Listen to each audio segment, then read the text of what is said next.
Well, ang topic natin ngayon is yung concern naging hindi concern dahil sa unmannered way of anong tawag dun? Representing the concern itself.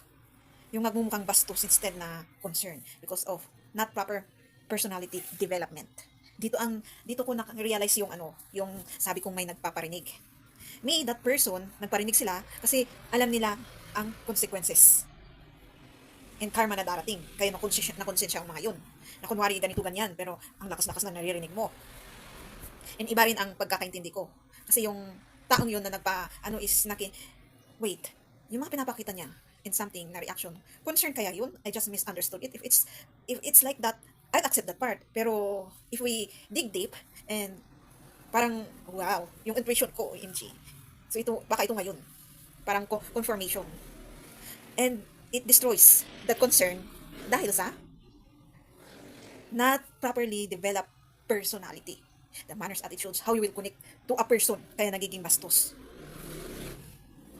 Yung kunin yung validation na gusto mo, minsan unmannered. Na-off kasi ako doon sa ganun eh. When you know yourself, how you connect with others, how you will present yourself, how you will. So we have to accept that part also. If we misunderstood that one. And dito ko rin napansin na, wow, they really are monitoring. I can say if that's not the intention of that person, kundi magparinig lang talaga para masira, yung mood, then ano pa, yung magkaroon ng emotional damage, is, wow, napaka-idiot naman ng mga members mo. Napaka-idiot nyo. Sa huli, nating secret nga naman. Dito ko rin na wow, ang galing nila mag-monitor, yung naka-schedule na nakalock sa YouTube channel ko. Bongga. Meron na daw silang message. Sumasabay. And late mapopost to. Mapopost na to ng August. Ang date ngayon is July 4. And malapit ng mag-end of the month. May ipopost to sa August. Confession. Kailan kayo sila mag-humbilize? Hanggat yung soul nila and spirit nila ay madudurog. And hindi actually madudurog, kundi mas emotional damage ang mangyayari sa sa impyerno. Kasi unconditional, unending suffering, yung burning lake of fire na yun, napakainit, na parang nasa physical world ka lang din na mararamdaman mo yung init, yung parang nasusok ka sa kumukulong tubig na buhay. Tama yung sinasabi nilang paghihirap dito sa mundo, parang impyerno lang din. Pero hen po yun. Mas mahirap yung paghihirap sa impyerno. Kasi may mga hindi pa naniniwala. Stages of impyerno. First stage is dito sa mundo. Ang second and last is sa impyerno. Pahint-hint lang yan. Sa mundo, swerte mo kung nabubuhay ka pa lang at kahit na nararanasan yun, may time ka pang mag-repent, mag-reflect, mag-accountable sa mga mistakes and kasalanan. Paano kung andun ka na? Ilang beses yan na-share nung kapahununan pa ng mga ancestors natin. Na ganun ang mararanasan natin sa isang impyerno. So, mag-ingat tayo kung paano natin i-present ang sarili natin dyan sa concern na yun. Kasi mami-misunderstood talaga, lalong-lalo kaming. Kaya yun yung proof na most of people doesn't develop themselves from manners, attitudes, qualities, characteristic. Kaya yung concern na yun is napapalabas na, bastos, kinukontrol ka, ano pa.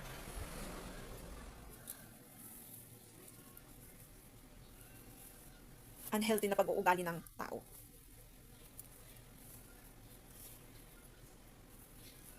And another addition, yung sinabi kong, sige lang, yung content ko na ako daw dahilan ng krisis ng mundo, isa yun.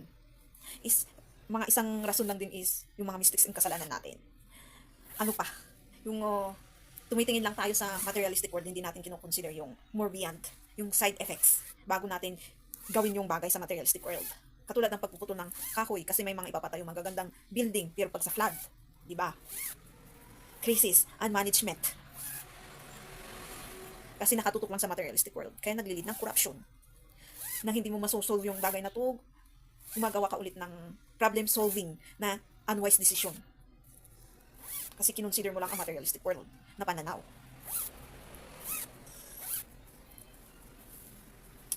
Sabi ko nga, kung ako yung isa doon sa pagdating ko, it's you people on how you accept me. Because I already done my part first. Pag sa sa kabutihan at kasamaan, yung self-worth na yan, ayaw ng iba, di ba? Kung gaano ka i-accept ng tao din yung kailangan talaga yung self-worth na yan para makita yung self-worth nating lahat. Hindi ba pwedeng self-worth ko, tapos magiging self-worth nating lahat? Hindi po, selfish yun. Kasi iniisip mo lang sarili mo. Pag yung sinabi niya, I self-worth myself so that I can self-worth others, okay lang po yun. Pero depende talaga sa intentions. Kasi yung narcissist, di ba? It's me, me, me, me, me. Kasi alam niyang nakukuha niya yung gusto niya. Ginagamit niya yung charm, ginagamit niya yung ito, ginagamit niya yung self-worth. Yung totoong self-worth, kinukonsideran niya lahat. Hindi lang actually sarili niya.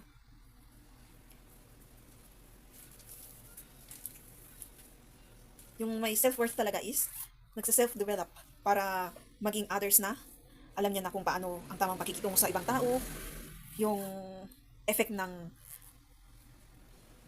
anger and hatred, kung nag-react siya sa isang tao, yung makakonsider niya na ayaw niyang, dahil sa nasaktan siya, is maglilid siya ng hindi magandang action sa kapwa niya, yung pang-aabuso. Lahat emosyon yan. Kaya may nang-aabuso ng kapwa. Pati yung last, emosyon yan. Kaya may nag-grape na mga nagkukwento, emosyon yan. Lahat nagagamit lang sa mali. Kung nararanasan ng iba, hindi naman mali na gawin ko din. And ayun, ano yun? Pinilit mo na kunin. And gawin sa kapwa mo. Kaya may grape. And kaya may pang-aabuso. Lahat pinilit yun. Ang totoong self-worth ay hindi pinipilit. Kulang sa pansit na tinutukoy nila. Validation. Naghahanap ng validation actually. Pero tago siya.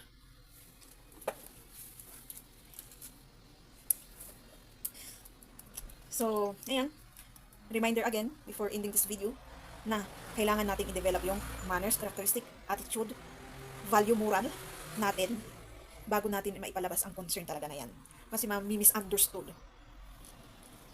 Iba na rin ang sitwasyon na totally misunderstood you. Kaya nababastos ka nila.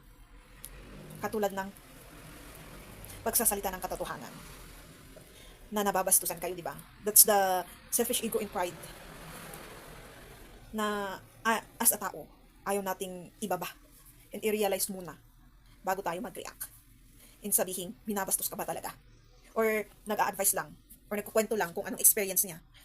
Uulitin ko ulit, na yung nabanggit ko noon, na iba po ang nagkukwento ka sa experience mo na hindi maganda sa kapwa mo, at yung nag-smear campaign, or nag-chismis, or nagkukwento lang na paninira sa kapwa. Yung judgment. Us, that experience bad things to people, only tell a story what we experience to someone. Kasi nakaranas na rin ako ng ganun. Pero nung sinabi ko is, baka ang pagkakaintindi mo is, ginajudge kita. Ang kinukwento ko na included ka is kung anong na-experience ko sa'yo. Tumahimik. Baka nakarealize na, baka may narealize niya na may mali na siyang ginawa. Ako meron bang maling ginawa? Meron. Yung pag binastos ako, babastusin ko din. Like projection nung ginawa niya sa akin. Yung nakakapaglabas ako ng insecurities ng dahil sa pinakita nila. Pero most of the time naman nonchalant. Sinasawalang bahala. And ina-accept na lang yung hurt na darating. Then more tolerance to come. So parang nai-improve more yung pagiging stoic mo in nonchalant na person. And kahit physical actually, ginagawa mo siya spiritual para sa sarili. Pero sa physical lang din na pain na na-add actually yung tolerant. Kaya siguro yung bar hopping na yun is nagtataka ako. Hindi ako nalasing sa kinadami-dami ng ininom namin at mix pa. Uy, ganun pala ang effect ng tolerance na ginagawa mo sa pati sa physical is magmamanifest siya. Wow! So, kasi nakaakilap lang din yung pain nararamdamin natin sa emosyon sa physical. For sure, kailangan ganun. Kaya, parang nag-aano lang din na nakikiayon siya sa physical. Parang advancement din na hindi basta-basta magkakaroon ng sakit na heart attack, hypertension, dahil sa emosyon din minsan. Hindi lang actually sa pagkain. Lahat ng ng doktor na nakalid lahat sa physical, which is depende sa kinakain mo, sa fatty foods, nakakalimutan nila yung emosyon. Kaya may heart disease. And sa psychiatrist, psychologist, more on brain, nakakalimutan nila ang emosyon. Nasasan na sasantabi or na babaliwala. Pati sa, ano yung isa na yun? Psychiatrist, psychologist, doktor. Kakaisip ko lang biglang na-wipe out. Na short memory. Ano ba yan? Brain?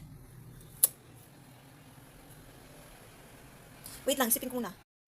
Sa isang court case, kahit kasalanan ng yung mga judge and attorneys, kahit kasalanan ng, or kahit isang, sitwasyon bilang isang tao, sa loob ng pamilya, sa isang work, any kind of community, organization, or sitwasyon na ma-include ang emotions, miss point natin yung emosyon na yan. Kung saan unang nangyari at nag-trigger. Lahat po emosyon. Kaya itong taong to, ginawa niya ito, hindi niya, isang murder, for sure, hindi niya rin kinaya yung emosyon na dumating sa kanya. Kaya naging ganun siya. Yung grape, emotion of, alam mo na, excitement of lust na sobrahan. Na hindi niya na-control ang sarili niya. Kulang sa personality development.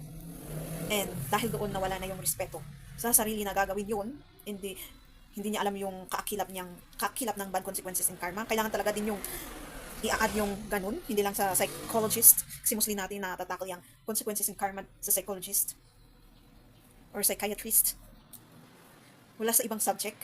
Minsan meron sa religion, biblical teaching, pero pag mag-a-advise tayo, kailangan yun. And yan, hanggang doon na lang siguro yung topic natin ngayon. Comment down if may ma-add kayo or something gustong tanungin ganun. I'll try my best to answer kung anong na form na wisdom na binigay ng Diyos. Yung gift. And wow, this kind of knowing sa mga makakakuha nito, sana alagaan nila. Hindi nila sisirain. Kasi stripe off talaga kung once na ginamit mo na sa mali, mawawala siya. Kahit yung wisdom ng meron ng boundaries and limitation and 100 protection and no other weapon will against it, na ang mangyayari lang is mawawala na yun. Hindi mag-shift as gagamitin sa kasamaan. May boundaries and limitation na po siya. Hindi katulad ng dati na merong ng gift na ganun na pwedeng gamitin sa kasamaan. Hindi na mag-spark yun. Para hindi na ulit magulo ang magugulo. So good luck sa mga makakukuha ng mga gift of knowing. Kayo yung isa sa magiging leaders and no other weapon will against that part. Kasi baka maipapanganak pa tapos may gagawa ng ritual na hindi makukuha ng mga maipapanganak. No, 100% no other weapon will against it. And every gift that will be installed sa mga nag-start ng i-work yung sarili nila through proper learning to grow. Tapos yung mga maipapanganak, automatic yung mga generations na maipapanganak. No other weapons will against it. But only bad karma and bad consequences makukuha ng mga yun. Yung gustong hadlangan. Ba't naman nila hinahadlangan? Paano ko yung next generation nila is isa yun. Yun ang hadlangan nila. Gagawa nila ng ritual. Good luck sa kanila. Kung may mga maipapanganak silang doon nila pinunta yung walang magiging gift. Yung generation nilang yun. O diba? Ano na? Itutuloy pa ba nila? Kakahadlang sa progress ng mundo? Well, ang generational bloodline nila ang hinahadlangan nila. Good luck again. So, ibibigay ko na lang yung condition. Ewan ko na lang kung may maniniwala lang din. Kasi wala na akong pag-asa na may maniwala. Kasi, mostly, ang reaction naman ng tao is kukunin nila yung magandang nakita nila, narinig nila, then iitsapurahan ka, and wala ka ng kwenta. So, ang condition dito na binigay ng Diyos is kung paano ko i-accept yung reaction nila sa akin, ginagawa nila sa akin, ginagawa ko na yun, and kayong mga tao na nakakarinig sa sinasabi ko, nakikita sa ginagawa ko physically. Kasi sometimes yung sinasabi ko in physical, pag i-compare mo is parang wala kang kwenta sa physical na normal lang as person na I am not what I parang hindi ako yung tinutukoy ko kung sino ba talaga ang identity ko. Kasi sinabi ko na kung anong identity ko, the first angel. Kung ganun, iba't hindi mo kayang gawin ganun, baka may mga narratives na nangyayaring ganun, hindi nila maintindihan yung experiencing human totally, 100%, then you will be, sa mga kapangyarihan, pero may protection na in-install din, and may consequences, and karma na mangyayari sa mga tao na mag-a-against. Parang yun na lang pinanghahawakan na protection. Ang condition nyo na tao is how you will support me in this physical materialistic world. Because what I'm doing actually, maniwala kayo man hindi, is supporting you to focus in gaining that materialistic world. How to be a successful person. Not only physical materialistic world, pero abundantly sa spiritual. Kasi ang uunahin talaga is yung spiritual, which is ugali. From that ugali, nasa proper manners, qualities, characteristic, attitude, moral value ka ba? And kung alam mo yung proper, is lahat ng gagawin mo na physical na dreams, jobs, or kung mag-business, is mag-perspire sa materialistic world. Kasi hindi mo makukuha ang tolerance, understanding, patient, na yun yung nawawala sa tao. Kaya nag-give up agad sila sa ginagawa nilang, lalo sa business, or sa jobs. Seems so familiar. May dati akong kwento, diba, na magaganda sana yung job, meron pa nag-o-offer na good opportunity, pero ako ang umaalis kasi pag ayaw ko na is ayaw ko. Pag sa business naman, darating na naman si emotion, and pag may problema doon is hindi kaya i-give up yung business. Hindi kayang itolerate, hindi kayang panghawakan ng patient. Na ang meron lang noon is yung mga malalaking businesses ngayon. Na alam nila yun. How with hard work, without patient, and honesty with the businesses that you do also. Yung mga nag-i-include ng scam, destroying someone, ng business ng kapwa, is not proper moral and value yun. Yan yung isa sa mga hindi tatagal na business. Kasi not only last actually, yung gumagawa ng third party, yung naglalaro doon, but that part, kaya yung immaturity, kaya humahad lang sa dreams mo. Isa lang din yung generational curse, di ba? Na hindi natin maintindihan, na hindi tayo makapag-focus kahit lumalaban tayo ng patas. Ayan. If you believe it or not, alam na ng iba yan. Kaya nag-perspire sila sa materialistic world. Yung iba hindi naintindihan kasi may nakikita nga sa physical. Yun lang pala ang sinasabi niya, yung kayamanan doon. Doon mo rin makikita yung sarili mo kung maka-materialistic world ka ba or hindi lang kasi materialistic world na pagyaman ang tinutukoy dito. Kasi kaakilap lahat ng sinasabi ko is always andyan ang Diyos, ang Panginoon. So it's up to you on how you will support me in physical materialistic world. Here in this physical business, on the community that I'm in, plus yung kapitbahay niya, mga kapitbahay niya, or the ones who is watching me in this social platform to grow and maraming makakarinig ng other misinformation of others or kulang na sinasabi ng iba. Tuloy natin. Yan. Kung paano i-accept and support nyo. Kasi ewan ko ba? Mag-shift na actually siya. Once na-start nilang i-support ako, yung mga nagsimula is parang nag-start na, is mag-shift yun sa mga taong gumagawa ng hindi maganda. Wala na silang support. Mag-shift yun. Lahat ng hindi magandang nakikita kong meron tayo na may empath na kinakainisan nila sa atin na hindi nila alam, is actually yun yung mga yun. Na kung biglang mawala yung energy na yun sa atin, ibig sabihin, na-shift na sa hindi maganda. May rason na kung bakit hinihate. Hindi walang rason na hinihate. I guess nag-start na ngayon yun. Kaya nasasabi ko, yung shift na yun. Kaya may chances pa yung mga pag na-determine actually kung bakit hinihate ka sa bandang yun, mag-start na yung shifting. Okay, that's the message. Wow, my intuition. Wow, thank you naman. Ano yun? Hindi judgment. Yung talagang totally freedom natin is andito na. Hey, wow. Thank you naman kung ganun pala yun.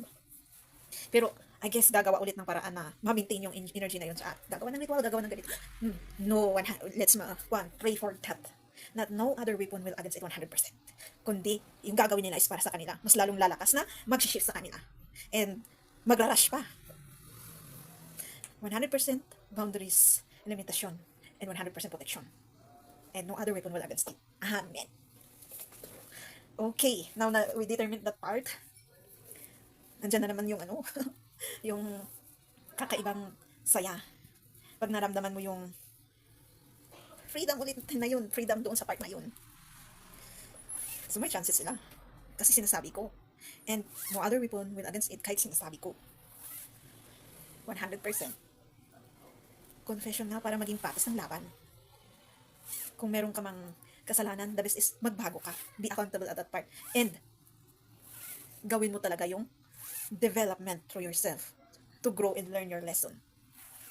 Hindi yung sinasabi mo lang na, magbabago ako, promise. Hanggang ganun lang. Again, it's up to you people. If you believe what I'm saying. Paano kung isa kang inaapi, pero you don't believe this kinds of, di isa ka, wala ka rin pagkakaiba sa mga yun na gumagawa sa'yo ng, or yung mga nang-aapi sa'yo gumagawa sa'yo ng hindi maganda, means there's wrong with you. You have to learn and grow also. Na inaapi ka na nga, dinadown mo pa yung sarili mo. Kaya sa lahat ng ano, it really is depends on how a person believe on things, understand. Lalo kung sino nagsasabi. I'm sorry, hanggang messenger lang ako. Hate me or not, hanggang doon lang talaga ako. And I won't help you. Lahat ng darating sa akin na, kasi I'm connected to the universe, is dati, alam ko na mag-save, alam ko namang ganito ganyan, pero parang nag-shift ako na magastos ako na ganito ganyan. Yung pala projection ng mga taong ganun. So we have to put a boundaries, limitation, and 100% protection for ourselves. Parang may mga taong gusto nilang ikaw ang gumawa para sa kanila. Gawin mo para sa akin tong paghihirap na to, and I will benefit for it, and I don't care if you are struggling from it. Yun ang meaning nun. Spirit knows. Ayaw kong maghirap na ikurik ang sa sarili ko. Ayaw kong i-mirror yung sarili ko. So thank you for watching. Don't forget to subscribe, click the bell notification, comment 1, and share to my next videos.